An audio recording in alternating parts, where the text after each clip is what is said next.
جس کی تعریف بیان کی گئی اور جس کی بزرگی بیان کی گئی، جیسے ابھی فرمایا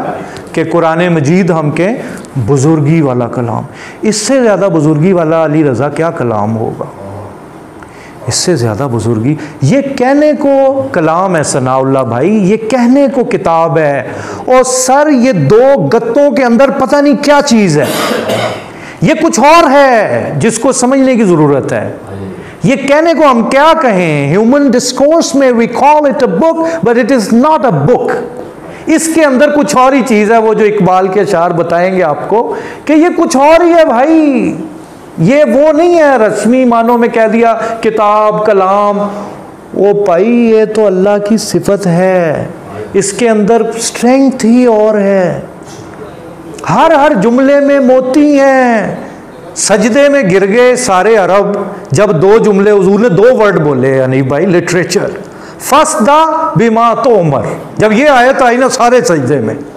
ایک تو ہے نا اعجاز، ایک ہے ایجاز، حمزہ یا جیم الف اور دال، وہ یعنی اس اختصار، وہ سلطان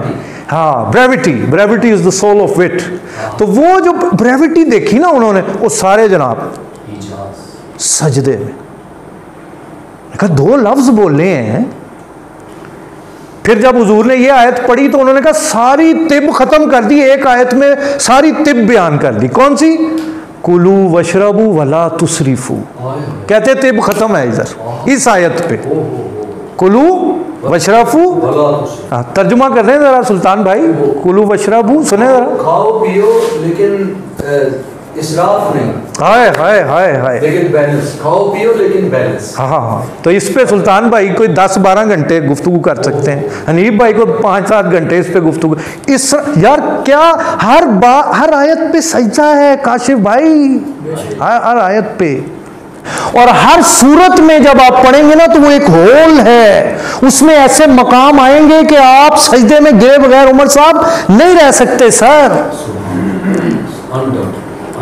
ایک آیت آئی، انہوں نے کہا ساری دنیا کی مخلوقات کٹھی ہو جائیں اس کو بیان ہی نہیں کر سکتی،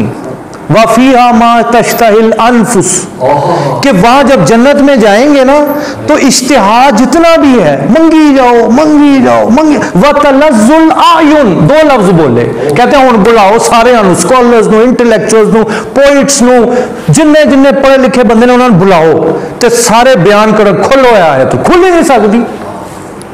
کتنا بھی قادر الکلام کٹھے کر لو وہ ان دو لفظوں کو کھول دے کہ جنت میں جائے گا تو اشتہائے نفس ایک اور تلذ الاعین، اس کو کون بیان کرے گا؟ ہوئے حنیف بھائی کلام بڑا زوردار ہے سر، اور اختصار ایسا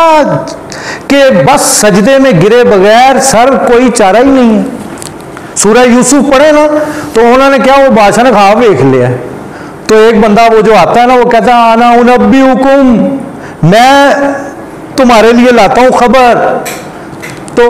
ارسلون مجھے بھیجو۔ اب دیکھو نا یہ یہاں پہ بات ختم ہوئی ہے، اب آگے کوئی سٹوری نہیں ہے، ایسے اختصاراً جوڑا ہے، یوسف یا ایھا الصدیق، وہ جیل میں پہنچ بھی گیا، اس نے آواز بھی لگا دی حضرت یوسف علیہ السلام، یعنی آیت ختم ہو رہی ہے فارسلونی، یعنی مجھے بھیجو، اور ساتھ ہی پہنچ بھی گیا، درمیان میں کوئی ڈیٹیل نہیں آئی، سب کچھ چھوڑ دیا، اگلی آیت یہاں سے شروع ہو رہی ہے، یوسف یا ایھا الصدیق، سجدہ نہیں بنتا یہاں پہ نہیں پائی، کہ ایسے جوڑا ہے کلام کو سر، جلدی نہیں کرنی اس کو پڑھنے میں، جلدی نہیں کرنی۔